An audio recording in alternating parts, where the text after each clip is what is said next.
This channel does not promote any violent, harmful, or illegal activities. All content provided by this channel is meant for an educational purpose only. পুলিশের ভূমিকা নিয়েই তো প্রশ্ন তুলছেন শাসক দলের একের পর এক নেতা। ফিরহাদ হাকিম যেরকম তুলেছেন, আর আজ তুললেন তৃণমূল সাংসদ সৌগত রায়।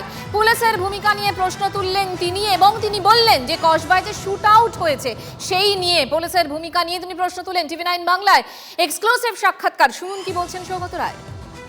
এটা ঠিকই যে এই বাইরের থেকে লোক এসে মুঙ্গেরের পিস্তল দিয়ে গুলি করবে, এটা একটা পুলিশের ব্যর্থতা আছে। সেটা ফিরহাদ হাকিম আমাদের মেয়র পরিষ্কার বলেছেন। যিনি মুখ্যমন্ত্রী বলছেন বেআইনি অস্ত্র সব ধরো, তা সত্ত্বেও কেন পারছেন? ব্যর্থতা। বিহার থেকে কি করে আসতে পারে অস্ত্র?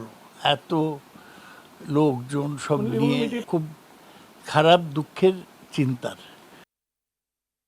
পুলিশকে বলবো অ্যাক্ট নাও। ইন্টেলিজেন্স কোথায়, নেটওয়ার্ক কোথায়?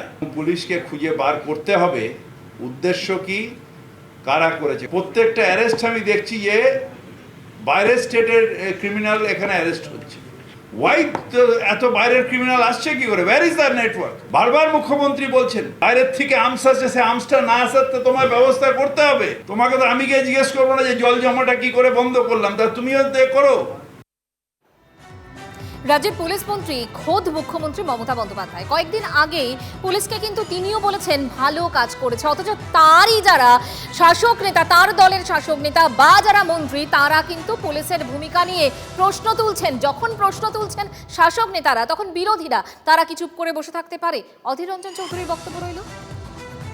আর কত নাটক দেখবো এই ভুবনে? দিদিকে কেন বলছে না? পুলিশ মন্ত্রী কে? তাহলে ঘুরিয়ে তো দিদির সমালোচনা করা হচ্ছে। সৌগত রায়ের মতো ব্যক্তিদের, ফিরহাদ হাকিমের মতো ব্যক্তিদের এইভাবে দিদির সমালোচনা করার হিম্মত কোথা থেকে আসছে? এটাও আরেকটা অন্তর্দ্বন্দ্বের উৎকট প্রকাশ। মানুষের ক্ষোভকে প্রলেপ দেওয়ার জন্য এটা আরেকটা ঢপের চপ তৈরি করছে।